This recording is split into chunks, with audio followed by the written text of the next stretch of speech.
అన్నమయ్య జిల్లా రాయచోటులోని శ్రీ భద్రకాళి సమేత వీరభద్రస్వామి ఆలయంలో అమ్మవారిని లక్ష గాజులతో అలంకరించారు. అమ్మవారిని చూసేందుకు స్థానిక భక్తులతో పాటు కర్ణాటకకు చెందిన మహిళా భక్తులు పెద్ద ఎత్తున పాల్గొని అమ్మవారిని దర్శించుకున్నారు.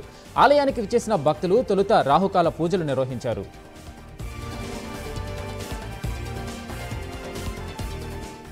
ఎన్టీఆర్ జిల్లా జగ్గైపేటలోని షేర్ మహమ్మద్ పేట గ్రామంలో దొంగలు బీభత్సం సృష్టించారు. స్థానికుడు నూతనపాటి రాధాకృష్ణ ఇంటి తాళాలు పగలగొట్టి బీరువా లాక్ ఓపెన్ చేశారు. 15,000 రూపాయలు, 8 గ్రాముల బంగారం, 5 తులాల వెండిని దొంగలు చోరీ చేశారు.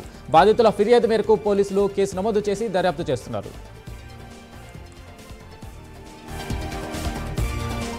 ఏలూరు జిల్లాలో ఓ పాల వ్యాను ద్విచక్ర వాహనాన్ని ఢీకొట్టింది. విజయవాడ నుంచి నూజివీడు బైక్పై వెళ్తుండగా పాల వ్యాను బైక్ను ఢీకొట్టింది. ప్రమాదంలో ఒకరు అక్కడికక్కడే మృతి చెందగా మరొకరిని హాస్పిటల్కి తరలించారు. అతను కూడా చికిత్స పొందుతూ మృతి చెందినట్లు వైద్యులు తెలిపారు. పోలీసులు కేసు నమోదు చేసి దర్యాప్తు చేపట్టారు. తిరుమలలో భక్తుల రద్దీ కొనసాగుతుంది. ఉచిత సర్వదర్శనానికి 24 కంపార్ట్మెంట్లలో భక్తులు వేచి ఉన్నారు. ఉచిత సర్వదర్శనానికి సుమారు 12 గంటల సమయం పడుతుందని సిబ్బంది తెలిపారు. టైమ్ స్లాట్ దర్శనానికి సుమారు 5 గంటలు పడుతుంది. ఇక ప్రత్యేక ప్రవేశ దర్శనానికి 4 గంటల సమయం పడుతుందని అధికారులు తెలిపారు.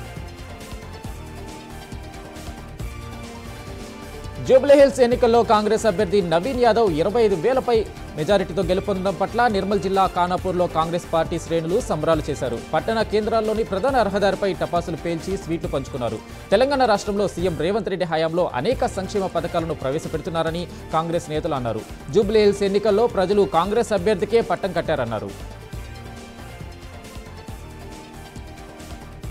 నిర్మల్ జిల్లా కుబీర్ మండలం పల్సి గ్రామంలో పశు వైద్యుడి నిర్లక్ష్యంతో గేదె మృతి చెందింది. దీంతో బాధితులు ఆసుపత్రి ముందు నిరసన తెలిపారు. రాజేష్ అనే రైతుకు చెందిన గేదె అనారోగ్యానికి గురి కావడంతో పశు వైద్యుడిని సంప్రదించగా తూతు మంత్రంగా వైద్యం చేయడంతోనే గేదె మృతి చెందిందని బాధితుడు తెలిపాడు. విధులకు కూడా సరిగ్గా హాజరు కావడం లేదని వైద్యుడిపై చర్యలు తీసుకోవాలని ఆసుపత్రి ముందు గ్రామస్తులు బైఠాయించారు. హనుమకొండలోని కలెక్టర్ వద్ద ఎన్హెచ్ఎం ఉద్యోగులు ధర్నా చేపట్టారు. వైద్య ఆరోగ్య శాఖ ఎన్హెచ్ఎం విభాగంలో పనిచేస్తున్న ఉద్యోగుల పెండింగ్ 2 నెలల జీతాలను విడుదల చేయాలని డిమాండ్ చేశారు. సమాన పనికి సమాన వేతనం చెల్లించాలని కోరారు. ప్రతి నెల 1వ తేదీన జీతాలు చెల్లించాలని, కాంట్రాక్ట్ అవుట్సోర్సింగ్ విధానాన్ని రద్దు చేయాలని ఎన్హెచ్ఎం ప్రోగ్రామ్ ఆఫీసర్ రుగ్మోదీన్ తెలిపారు. మహిళలకు వేతనంతో కూడిన 180 రోజుల ప్రసూతి సెలవులు మంజూరు చేయాలని ఉద్యోగులు కోరారు.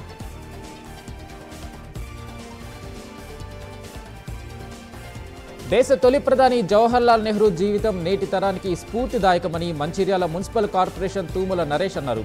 నెహ్రూ జయంతిని పురస్కరించుకుని గాంధీ పార్కులోని జవహర్లాల్ నెహ్రూ విగ్రహానికి పూలమాల వేసి ఘన నివాళి అర్పించారు. విద్యార్థి దశ నుంచే చిన్నారులు మంచి లక్షణాలు, నడవడిక ఏర్పాటు చేసుకుని లక్ష్యం దిశగా ముందుకు సాగాలన్నారు.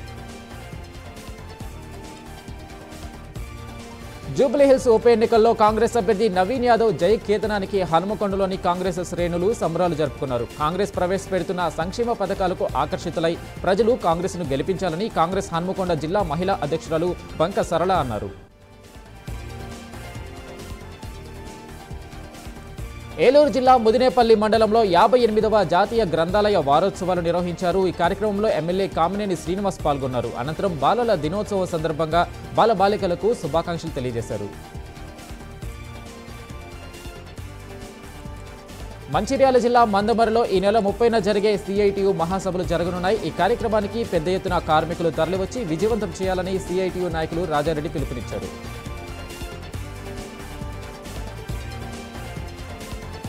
కాకినాడ జిల్లా ఏలేశ్వరంలోని సిరిపురం గ్రామంలో ధాన్యం కొనుగోలు కేంద్రాన్ని ఎంపీపీ గొల్లపల్లి బుజ్జి, లింగంపర్తి సొసైటీ అధ్యక్షులు పెంటకోట మోహన్ ఆధ్వర్యంలో ప్రారంభించారు. ఈ ఖరీఫ్ సీజన్లో కొనుగోలు కేంద్రాల ద్వారా రైతుల వద్ద నేరుగా ప్రభుత్వం ధాన్యం కొనుగోలు చేస్తుందని అన్నారు. రైతులు పండించిన పంటకు గిట్టుబాటు ధరతో పాటు సకాలంలో రైతుల ఖాతాలోకి నగదు జమ చేయడం జరుగుతుందని అన్నారు. మంచిర్యాల జిల్లా రామకృష్ణాపూర్లో ఆర్యవైశ్య సంఘం ఏర్పడి గత 40 ఏళ్ల నుంచి పూజా కార్యక్రమాలు జరుపుకుంటున్నాము. తమ కుల దేవత పెనుగొండలో కన్నిక పరమేశ్వరి చరిత్రలోనే గొప్ప ప్రసిద్ధ చెందినదని అమ్మవారిని గ్రామస్తులు తెలిపారు. అమ్మవారి ఎక్కడైతే అగ్నికి హోత అయ్యారో అక్కడే బంగారు విగ్రహం నిలిచిందన్నారు. డిసెంబర్ 7వ తారీఖు నుండి ఈ కార్యక్రమం ప్రారంభిస్తున్నట్లు గ్రామస్తులు తెలిపారు. కాకినాడ జిల్లా కేంద్రంలో ఘనంగా 58వ గ్రంథాలయ వారోత్సవాలు జరిగాయి. 58వ జిల్లా గ్రంథాలయ వారోత్సవాలు జిల్లా కేంద్ర గ్రంథాలయంలో ఘనంగా నిర్వహించారు. గ్రంథాలయ సంస్థ కార్యదర్శి ఆర్సీహెచ్ వెంకటరావు సరస్వతీదేవి విగ్రహానికి పూలమాలలు వేసి నివాళులర్పించారు. విద్యార్థులు తరగతి పుస్తకాలు మాత్రమే కాకుండా చరిత్ర ద్వారా విజ్ఞానం పెంచుకోవడానికి కృషి చేయాలని అసిస్టెంట్ కలెక్టర్ మనీషా సూచించారు. మహబూబాబాద్ జిల్లా శనిగపురం గ్రామ శివారు కుమ్మరికుంట తండలో ప్రమాదం చోటు చేసుకుంది. కస్తూరి గాంధీ బాలికా విద్యాలయం ఉపాధ్యాయుల ఆటోలో ప్రయాణిస్తుండటంతో ఇసుక ట్రాక్టర్ ఎదురుగా వచ్చి ఆటోను ఢీకొట్టింది. ప్రమాదంలో 4 ఉపాధ్యాయులకు గాయాలు కాగా మరో ఉపాధ్యాయురాలికి తీవ్ర గాయాలయ్యాయి. మహబూబాబాద్ జిల్లా కేంద్రంలోని కంకరబోర్డు జిల్లా పరిషత్ ఉన్నత పాఠశాల ప్రధానోపాధ్యాయుడి కార్యాలయం ఎదుట ఆందోళన నిర్వహించారు. పాఠశాలలో సాంఘిక శాస్త్రం బోధించే రవి అనే ఉపాధ్యాయుడు విద్యార్థినుల పట్ల అసభ్యంగా వ్యవహరిస్తున్నాడని విద్యార్థినుల తల్లిదండ్రులు ఆరోపించారు. భద్రాద్రి కొత్తగూడెం జిల్లా పోలీసుల ఆధ్వర్యంలో చైతన్యం డ్రగ్స్ పై యుద్ధం అనే వినూత్న కార్యక్రమాన్ని గత నెలలో ప్రారంభించారు. సింగరేణి ప్రభావిత ప్రాంతాలలో యువతకు డ్రగ్స్ అలవాటు పడిన వారిలో అవేర్నెస్ తీసుకొచ్చేందుకే ఈ కార్యక్రమం చేపట్టారు. నేటితో ముగింపు సందర్భంగా లక్ష్మీదేవిపల్లి మార్కెట్ యార్డు నుండి కొత్తగూడెం ప్రకాశం మైదానం వరకు స్థానిక ప్రజలు, యువత, విద్యార్థులతో కలిసి భారీ ర్యాలీ నిర్వహించారు. ఏలూరు జిల్లా కొయ్యలగూడెంలోని బయ్యనగూడెంలో ఎమ్మెల్యే చిర్రి బాలరాజు ధాన్యం కొనుగోలు కేంద్రాన్ని ప్రారంభించారు. కర్షకులకు ఎటువంటి ఇబ్బందులు లేకుండా ప్రభుత్వం ధాన్యం కొనుగోలు ప్రక్రియను పర్యవేక్షిస్తున్నదని ఎమ్మెల్యే తెలిపారు. రైతులు న్యాయమైన ధరకే ధాన్యం అమ్మే విధంగా అన్ని చర్యలు తీసుకుంటున్నామని తెలిపారు. రైతుల సంక్షేమం తమ ప్రభుత్వానికి అత్యంత ప్రాధాన్యమని పేర్కొన్నారు. హైదరాబాద్లోని సంజీవయ్య పార్కులో వేకప్ హ్యూమానిటీ ఆధ్వర్యంలో నశాముక్త్ భారత్ 3K రన్ను నిర్వహించారు. ఈ కార్యక్రమంలో అమెరికా చికాగో మొదటి భారతీయ పౌరుడు ఇఫ్తేఖర్ షరీఫ్ ముఖ్య అతిథిగా పాల్గొని షరీఫ్ అందరితో మత్తు పదార్థాలకు దూరంగా ఉండాలని సూచించారు. సమాజాన్ని మత్తుముక్త భారత్గా రూపుదిద్దేందుకు కృషి చేయాలని అందరితో ప్రమాణ స్వీకారం చేయించారు. సిద్దిపేట జిల్లా హుస్నాబాద్ మల్లె చెట్టు చౌరస్తాలో కాంగ్రెస్ నాయకులు నెహ్రూ విగ్రహానికి పూలమాలలు వేసి నివాళులర్పించారు. దేశ స్వతంత్ర ఉద్యమంలో కీలక పాత్ర పోషించి దేశ స్వాతంత్ర్య అనంతరం మొట్టమొదటి ప్రధానిగా పనిచేసి దేశ అభివృద్ధికి నెహ్రూ కృషి చేశారని కొనియాడారు. పంచవర్ష ప్రణాళికలు తీసుకువచ్చి దేశాభివృద్ధిలో కీలక పాత్ర పోషించారన్నారు. టీటీడీ మాజీ ఏవీఎస్ఓ సతీష్ కుమార్ మృతిపై సమగ్ర విచారణ జరిపించాలని సిఐటియు రాష్ట్ర ఉపాధ్యక్షులు కందారపు మురళి డిమాండ్ చేశారు. సతీష్ కుమార్ మృతి పెద్దల పాపపు ఆటోలో ఓ ఘట్టమన్నారు. సతీష్ మృతి హత్య లేక ఆత్మహత్య అన్నది ప్రజలకు వెల్లడి చేయాలని ఆయన కోరారు. పరకామణి అవినీతి వ్యవహారంలో హైకోర్టు సిట్టింగ్ జడ్జితో విచారణ జరిపించాలని తాము ముందు నుంచి కోరుతున్నామని అన్నారు. శ్రీ సత్యసాయి జిల్లా పుట్టపర్తిలో సత్యసాయి శత జయంతి శోభ సంతరించుకుంటుంది. ఈ నెల 19న ప్రధానమంత్రి నరేంద్ర మోడీ, 22న ఉపరాష్ట్రపతి రాధాకృష్ణన్, 23న రాష్ట్రపతి ద్రౌపది ముర్ము వస్తుండటంతో ఏర్పాట్లు చకచకా జరుగుతున్నాయి. పుట్టపర్తికి వీఐపీ, వీవీఐపీల తాకిడి ఎక్కువగా ఉండడంతో పుట్టపర్తిపై పోలీసులు డేగ కన్నువేశారు. బాబా శత జయంతికి కూటమి ప్రభుత్వం ఇప్పటికే 10 కోట్లను కేటాయించింది.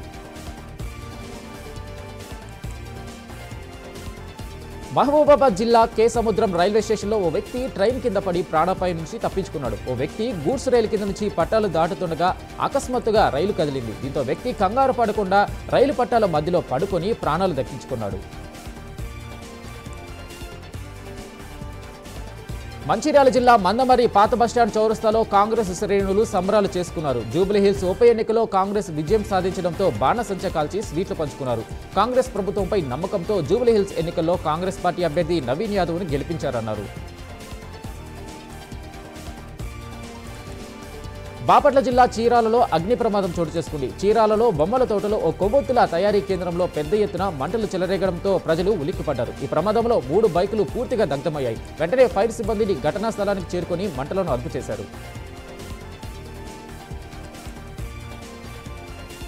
అన్నమయ్య జిల్లా రాజంపేటలోని రాయచోటి ఘాట్ రోడ్లో ఆటో బోల్తా పడింది. ఆటోలోని ప్రయాణికులకు గాయాలయ్యాయి. అయితే టీడీపీ రాజంపేట నియోజకవర్గ ఇన్ఛార్జి చమర్తి జగన్ మోహన్ రాజు మానవత్వం చాటుకున్నారు. క్షతగాత్రులను వెంటనే తన కారులో రాజంపేట ప్రభుత్వాసుపత్రికి తరలించారు. బాధితులకు మెరుగైన వైద్యం అందించాలని వైద్యులను ఆదేశించారు. కాకినాడ జిల్లా జగ్గంపేటలో బీఎస్పీ నియోజకవర్గ ఇన్ఛార్జి నాగేశ్వరరావు సమీక్ష నిర్వహించారు. రోగులను చంపే ఆసుపత్రులను సమర్థిస్తారా అని ప్రశ్నించారు. జగ్గంపేట శ్రీరామచంద్ర ఆసుపత్రిలో ఇటీవల వైద్యుల నిర్లక్ష్యంతో ఒక వ్యక్తి మృతి చెందాడని అన్నారు. దీనిపై తాను ఫిర్యాదు చేస్తే వైద్యుల నిర్లక్ష్యం కాదని వైద్యాధికారులు తప్పుడు సమాధానం ఇచ్చారంటూ మండిపడ్డారు. కాకినాడ జిల్లాలో లబ్ధిదారులకు ఎంపీ సానా సతీష్ బాబు సీఎంఆర్ఎఫ్ చెక్కులను పంపిణీ చేశారు. మొత్తం 5 లబ్ధిదారులకు 9,91,000 రూపాయల చెక్కులను అందజేశారు. వైద్య చికిత్సకు డబ్బులు లేకుండా ఇబ్బంది పడుతున్నామని, సీఎం సహాయ నిధి నుంచి సహాయం అందడంతో సంతోషంగా ఉందని లబ్ధిదారులు అంటున్నారు. కృష్ణా జిల్లా అవనిగడ్డలోని నాగాయలంకలో శ్రీ రామలింగేశ్వర స్వామి ఆలయంలో కార్తీక మాస ఉత్సవాలు ఘనంగా జరుగుతున్నాయి. ఆలయంలో భక్తులు కోటి దీపోత్సవాన్ని నిర్వహించారు. స్వామివారికి ప్రత్యేక పూజలు, అభిషేకాలు చేశారు. చుట్టుపక్కల ప్రాంతాల నుంచి భక్తులు వేలాదిగా తరలివచ్చారు. పుష్కర ఘాటు వద్ద దీపాలు వెలిగించి ప్రత్యేక పూజలు చేశారు. కృష్ణా జిల్లా పామరులో ఎమ్మెల్యే వర్లకుమార్ రాజా పర్యటించారు. మవ్వ మండలం అయ్యంకి గ్రామంలో వరి కోతలు కోసి ధాన్యం విక్రయిస్తున్న రైతులతో మాట్లాడి ధాన్యం రాసులను పరిశీలించారు. ధాన్యం కొనుగోలు విషయంలో రైతులకు ఏమైనా సమస్యలు ఉన్నాయా అని అడిగి తెలుసుకున్నారు. పండించిన ప్రతి వరి గింజను ప్రభుత్వం కొనుగోలు చేస్తుందని హామీ ఇచ్చారు. అనకాపల్లి జిల్లా తిమ్మరాజపేటలో విషాదం జరిగింది. డావెన్సీ ఇంటర్నేషనల్ స్కూల్లోని స్విమ్మింగ్ పూల్లో పడి విద్యార్థి మృతి చెందాడు. మృతుడు 1వ తరగతి చదువుతున్న మోక్షిత్గా గుర్తించారు. కొడుకు చనిపోయిన విషయం తెలుసుకున్న తల్లిదండ్రులు వెంటనే పాఠశాలకు వచ్చారు. స్కూల్ ముందు బైఠాయించి నిరసనకు దిగారు. పాఠశాల యాజమాన్య నిర్లక్ష్యం వల్లే తమ కొడుకు చనిపోయాడంటూ తల్లిదండ్రులు ఆవేదన వ్యక్తం చేస్తున్నారు. శ్రీ సత్యసాయి జిల్లా పుట్టపర్తిలో ఎస్పీ సతీష్ కుమార్ ఆధ్వర్యంలో పోలీసులు కార్డన్ సెర్చ్ నిర్వహించారు. సాయినగర్, చిత్రావతి రోడ్, పెద్ద బజారు, ప్రశాంతి గ్రామం ప్రాంతాలలో తనిఖీలు నిర్వహించారు. శ్రీ సత్యసాయి బాబా శత జయంతి వేడుకలు జరుగుతున్న నేపథ్యంలో పట్టణంలో ఎటువంటి అవాంఛనీయ సంఘటనలు జరగకుండా చర్యలు చేపట్టారు. అనుమతులు లేని 50 వాహనాలను సీజ్ చేశారు. పట్టణంలో ఎవరైనా అసాంఘిక కార్యక్రమాలకు పాల్పడినా వారిపై కఠిన చర్యలు తీసుకుంటామని ఎస్పీ హెచ్చరించారు. చిత్తూరు జిల్లా పెదపంజాడి మండలంలో ఫారెస్ట్ అధికారులు ఎర్రచందనం దొంగలు స్వాధీనం చేసుకున్నారు. మదనపల్లి నుంచి అప్పినపల్లి వైపు వెళ్తున్న కారులో ఎర్రచందనం తరలిస్తున్నట్లు అటవీశాఖ అధికారులు చెబుతున్నారు. మొత్తం 10 దొంగలను స్వాధీనం చేసుకున్నామన్నారు. నిందితులు కారు వదిలి పారిపోయినట్లు తెలిపారు. తిరుపతిలోని శ్రీ వెంకటేశ్వర యూనివర్సిటీలో మరోసారి ర్యాగింగ్ కలకలం రేగింది. ఈ నెల 3న ఎస్వి యూనివర్సిటీ సైకాలజీ డిపార్ట్మెంట్లో వెలుగు చూసిన ర్యాగింగ్ ఘటన మర్చిపోకముందే మరోసారి ర్యాగింగ్ ఘటన చోటు చేసుకుంది. రాత్రి సమయంలో జూనియర్స్ ఉండే హాస్టల్కి సీనియర్స్ వెళ్లారు. సీనియర్లు తమని ర్యాగింగ్ చేశారంటూ బాధిత విద్యార్థులు చెబుతున్నారు. ర్యాగింగ్కి పాల్పడిన సీనియర్లపై చర్యలు తీసుకోవాలని డిమాండ్ చేస్తున్నారు. శ్రీశైలం బ్రహ్మరమ్మ సమేత మల్లికార్జున స్వామి ఆలయంలో కోటి దీపోత్సవానికి సర్వం సిద్ధమైంది. సాయంత్రం జరగనున్న కోటి దీపోత్సవానికి పెద్ద సంఖ్యలో భక్తులు హాజరు కానున్నారు. ఆలయం ముందు బాగాన గంగాధర మండపం వద్ద పెద్ద ఎత్తున ఏర్పాట్లు చేశారు. 36 అడుగుల ఎత్తు, 40 అడుగుల వెడల్పు, 72 అడుగుల పొడవుతో కైలాస పర్వతంలాగా వేసిన సెట్టింగ్ ఆకట్టుకుంటుంది. విజయవాడలో మాదక ద్రవ్యాలు వాడే ప్రాంతాల్లో ఈగల్ టీం డ్రోన్ కెమెరాలో నిఘా ఏర్పాటు చేసింది. ఎనికేపాడు, రామవరపాడు, ప్రసాదంపాడు, బుడమేరు ప్రాంతాల్లో డ్రోన్లతో నిఘా పెట్టారు. ఈగల్ ఐజీపీ రవికృష్ణ ఆదేశాలతో గంజాయి, మాదక ద్రవ్యాలు వాడే హాట్ స్పాట్స్ పై డ్రోన్ కెమెరాల నిఘాతో పర్యవేక్షించారు. రామవరపాడు టవర్, విజయవిల్లు, రైల్వే ట్రాక్ పరిసరాల్లో గంజాయి ఉన్నట్లు గుర్తించినట్లు అధికారులు తెలిపారు. విశాఖ జిల్లా మద్దెలపాలెం ఏయూ గేట్ పరిసర ప్రాంతాల్లో పోలీసులు ట్రాఫిక్ ఆంక్షలు విధించారు. పార్ట్నర్షిప్ సమ్మిట్ జరుగుతున్న నేపథ్యంలో ట్రాఫిక్ ఆంక్షలు అమలు చేస్తున్నారు. పాసులు ఉంటేనే సదస్సుకు వచ్చే వాహనాలను కూడా అనుమతిస్తున్నారు. ఢిల్లీలో బాంబు పేలుడు ఘటన నేపథ్యంలో పోలీసులు మరింత కఠినంగా ఆంక్షలు అమలు చేస్తున్నారు. విశాఖపట్నంలో జరుగుతున్న సిఐఐ పార్ట్నర్షిప్ సమ్మిట్ లో ఉపరాష్ట్రపతి సిపి రాధాకృష్ణన్ పాల్గొన్నారు. ఉపరాష్ట్రపతికి సీఎం చంద్రబాబు నాయుడు స్వాగతం పలికారు. అనంతరం ఉపరాష్ట్రపతికి ఇచ్చిన అల్పాహారం విందులో గవర్నర్ అబ్దుల్ నజీర్, సీఎం చంద్రబాబు, కేంద్ర మంత్రులు పీయూష్ గోయల్, రామ్మోహన్ నాయుడు, మంత్రి నారా లోకేష్, ఇతర మంత్రులు పాల్గొన్నారు. శ్రీ సత్యసాయి జిల్లా పెనుకొండలోని కియా ఇండియా పరిశ్రమ సమీపంలో రోడ్డు ప్రమాదం జరిగింది. 44వ జాతీయ రహదారిపై ట్యాంకర్ను ఆర్టీసీ బస్సు ఢీకొట్టింది. ఆర్టీసీ బస్సు అనంతపురం నుంచి 54 మంది ప్రయాణికులతో హిందూపురం వెళ్తున్న సమయంలో ప్రమాదం జరిగింది. క్షతగాత్రులను స్థానికులు ప్రభుత్వ ఆసుపత్రికి తరలించారు. ఒంగోలులో ఈ నెల 15, 16 తేదీల్లో మున్సిపల్ ఫెడరేషన్ 15వ రాష్ట్ర మహాసభలు జరగనున్నాయి. సభను విజయవంతం చేయాలని AP municipal workers employees federation Manyam జిల్లా కార్యదర్శి శంకర్రావు రవి పిలుపునిచ్చారు. మహాసభలను జయప్రదం చేయాలంటూ మన్యం జిల్లా సాలూరు మున్సిపల్ కార్యాలయం నుంచి బోసుబొమ్మ వరకు కార్మికులతో కలిసి ర్యాలీ నిర్వహించారు. కూటమి ప్రభుత్వం మున్సిపల్ కార్మికుల సమస్యలు పరిష్కారం దిశగా ఆలోచన చేయాలని కోరారు. పార్వతీపురం మన్యం జిల్లా మక్కుమ మండలం శంబర గ్రామంలోని శ్రీ పోలమాంబ అమ్మవారి ఆలయ కమిటీ ప్రమాణ స్వీకారం జరిగింది. ఈ కార్యక్రమానికి మంత్రి గుమ్మిడి సంధ్యారాణి హాజరయ్యారు. దేవాలయాలు మన సంస్కృతి ఆధ్యాత్మికతకు ప్రతీకలని అన్నారు. కొత్త కమిటీ ఆలయ అభివృద్ధి, భక్తులకు మెరుగైన సౌకర్యాల కల్పన దిశగా కృషి చేయాలని సూచించారు. ప్రజల భాగస్వామ్యంతో ఆలయ పరిపాలన పారదర్శకంగా సమర్థవంతంగా కొనసాగాలని ఆకాంక్షించారు. కడప జిల్లా కొండాపురం మండలం కొండాపురం శాఖ గ్రంథాలయంలో 58వ జాతీయ గ్రంథాలయ వారోత్సవాలు జరిగాయి. ఈ కార్యక్రమానికి ముఖ్య అతిథులుగా ఎంఈఓ ఓబులేసు, రామయ్యలు హాజరయ్యారు. ముందుగా నెహ్రూ చిత్రపటానికి పూలమాలలు వేసి నివాళులర్పించారు. అనంతపురం నెహ్రూ చేసిన సేవలను గురించి విద్యార్థులకు వివరించి విద్యార్థులతో ప్రతిజ్ఞ చేయించారు. రాష్ట్ర దేశ అభివృద్ధిలో యువత భాగస్వామ్యం కావాలన్నారు మంత్రి లోకేష్. వచ్చిన అవకాశాలను అందిపుచ్చుకుని పైకి ఎదగాలన్నారు. ఏపీని కాలిఫోర్నియా ఆఫ్ ఈస్ట్గా తీర్చిదిద్దుతామని మంత్రి లోకేష్ తెలిపారు. యువత భాగస్వామ్యంతోనే భారతదేశం నెంబర్ 1 ఎకనామీగా రూపుదిద్దుకుంటుందన్నారు. విశాఖకు యువతే బ్రాండ్ అంబాసిడర్లని మంత్రి లోకేష్ అన్నారు.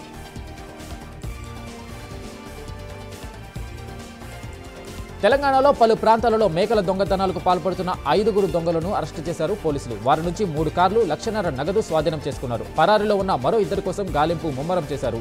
దొంగతనం వివరాలను చింతపల్లి పోలీస్ స్టేషన్ ఆవరణలో ఎస్పీ మౌనిక తెలిపారు.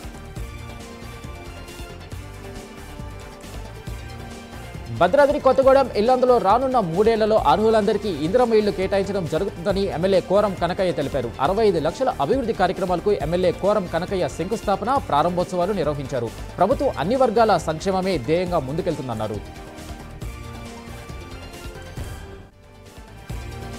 నిర్మల్ జిల్లా ఖానాపూర్ మండలంలో నూతన తహసీల్దార్ కార్యాలయ భవన నిర్మాణానికి ఎమ్మెల్యే వెడ్మ బొజ్జు పటేల్ భూమి పూజ చేశారు. అనంతరం తహసీల్దార్ కార్యాలయ నిర్మాణ ప్రదేశాన్ని పరిశీలించి అధికారులకు పలు సూచనలు చేశారు.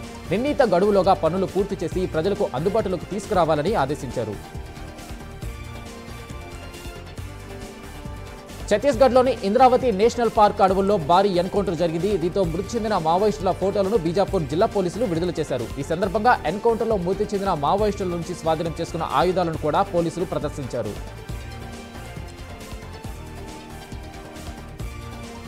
అక్రమంగా గంజాయి విక్రయించడంతో పాటు సేవిస్తున్న 4 వ్యక్తులను నల్గొండ జిల్లా త్రిపురారం పోలీసులు అరెస్టు చేశారు. పల్నాడు జిల్లా మాచర్ల గ్రామానికి చెందిన కొమ్మర శివ, చల్ల అంజీ విశాఖపట్నం ఏజెన్సీ ప్రాంతాలలో తక్కువ ధరకు గంజాయిని కొనుగోలు చేశారని పోలీసులు తెలిపారు. ఈ గంజాయిని కొంతమందికి ప్యాకెట్ల రూపంలో విక్రయిస్తున్నారని అన్నారు.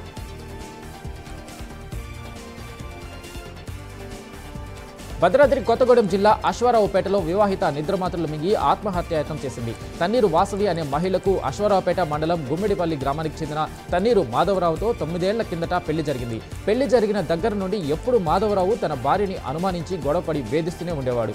ఇద్దరికీ తరచుగా గొడవలు జరుగుతూనే ఉన్నాయి. ఈ క్రమంలో పోలీసులను ఆశ్రయించినప్పటికీ న్యాయం జరగలేదంటూ వాసవి పోలీస్ స్టేషన్లో నిద్రమాత్రలు మింగింది. చైతన్యం డ్రగ్స్ పై యుద్ధం ముగింపు వేడుకల్లో భాగంగా భద్రాద్రి కొత్తగూడెం జిల్లా లక్ష్మీదేవిపల్లి మార్కెట్ యార్డు నుండి ప్రకాశం స్టేడియం వరకు భారీ ర్యాలీ నిర్వహించారు. ఈ ర్యాలీలో జిల్లా కలెక్టర్ జితేష్ వి పాటిల్, జిల్లా జడ్జి వసంత్ పాటిల్, ఎమ్మెల్యే కోరం కనకయ్య, విద్యార్థులు, పోలీసు సిబ్బంది పాల్గొన్నారు.